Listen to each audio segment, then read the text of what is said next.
Jadi betul sekali, alhamdulillah kami Satreskrim Polrestabes Palembang tadi sudah ibaratnya bekerja sama dengan Satpol PP dan ada sidang dari hakim dari pengadilan dan kejaksaan juga melakukan sidang cepat yang memang tertutup intinya untuk pelanggaran prokes yang memang melanggar perwali itu terhadap 2 orang terlapor kita, pemilik dan pengelola ya mungkin ya, terhadap Cafe No Limit sudah dikenakan denda.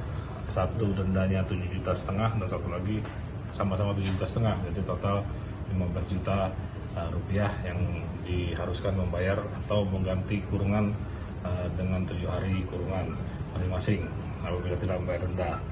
Pada sidang itu terbukti, sehingga kami harapkan himbauan kepada pemilik misalnya tempat kafe, resto, ataupun rumah makan atau tempat hiburan, tolong kita sama-sama mentaati aturan perwali sudah ada, ya kan, untuk prokes tetap dijaga di tempatnya masing-masing sehingga kita bisa menekan penyebaran COVID-19 di Kota Palembang.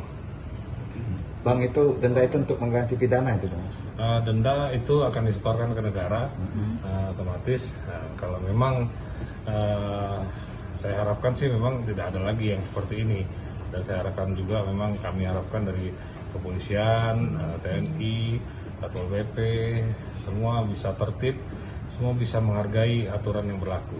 Bang, termasuk jumlah undangan, jumlah undangan ataupun teknis di dalam mungkin bisa datang, tidak perlu salaman lagi, datang mungkin dari jauh salaman terus keluar, itu sudah juga kalau nggak salah diatur untuk pelaksanaan pernikahan itu, undang-undang pernikahan. Bang, ke depan apakah kita akan gelar patroli untuk peningkatan prokes, Bang? Tetap kalau patroli setiap malam, TNI, Polri, Pol PP, Dishub, semua bersinergi untuk melakukan tetap prokes, melakukan himbauan, terus himbauan. Tapi apabila memang pelaku usaha tidak mau mengindahkan atau tidak mau tertib aturan, ya kami akan bertindak sesuai aturan yang berlaku, akan kita tindak tegas.